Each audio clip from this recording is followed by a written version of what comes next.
Why are attics and basements so hot or cold? Ever wonder why your attic feels like a sauna in summer or your basement is freezing in winter?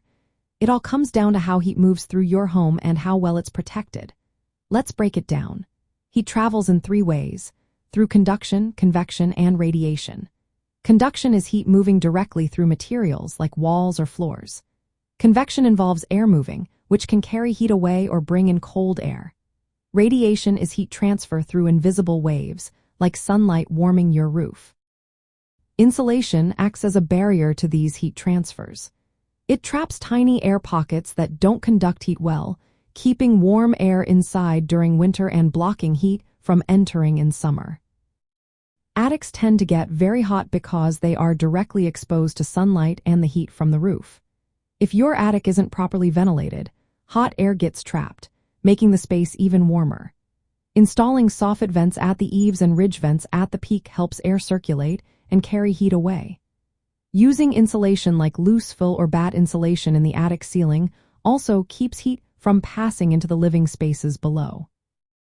Basements are usually colder because they are below ground, where the earth stays at a steady cooler temperature year-round.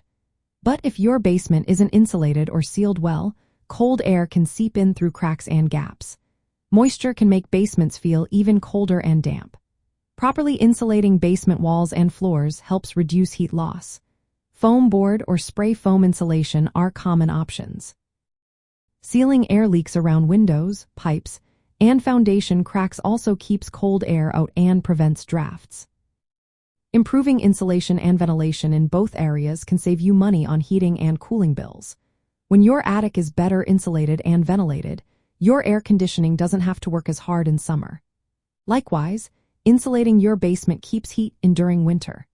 Conducting a home energy audit can identify weak spots in insulation and ventilation. Upgrading insulation costs about $200 to $500 for an attic or basement, depending on size. These upgrades can cut energy bills by up to 20% over time. In short, the key is controlling how heat enters and leaves your home. Proper insulation, ventilation, and sealing are the best ways to keep your attic cooler in summer and your basement warmer in winter. This not only makes your home more comfortable but also helps you save money on energy costs.